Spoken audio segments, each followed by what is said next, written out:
تبریک میگم، شما از الان سرایدار ویلای سایه سنگ هستی. ویلای فراموش شده توی جنگل های شما. این ویلا مدت ها ساکنی نداره، ولی بعضی شبها چراغاش روشن میشه. کار خاصی قرار نیست انجام بدی، ولی برای حفظ جونت بهتره چند تا قانون رو بدونی. قانون اول، بعضی شبها کسی در میزنه ولی دوربین ها اونو نشون نمیدن. یه صدا میگه میشه بیام تو؟ بلافاصله چراغ‌ها رو خاموش کن و توی ذهنت تکرار کن من ساکن این خونه نیستم. قانون دوم، هر شب ساعت 4:17 تلویزیون خود به خود روشن میشه. خاموشش نکن، کانال رو عوض نکن. کسی اونجاست که دوره برنامه مورد علاقه‌شو میبینه. قانون سوم، دور زیرزمین رو خط بکش. اگه نزدیک در اونجا بشی صدای گریه میشنوی که میگه من اینجا گیر افتادم. یادت باشه هرگز نباید چهره اون آدم رو ببینی.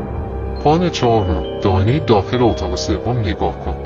اگه بیشتر از یه تصویر از خودت دیدی برو داخل نزدیکترین کمدی که میبینی تا صبح اونجا بمون اگه میخوای زندگیت ادامه پیدا کنه.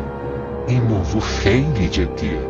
اگه سوالی داشتی فالو کن. موفق باشی.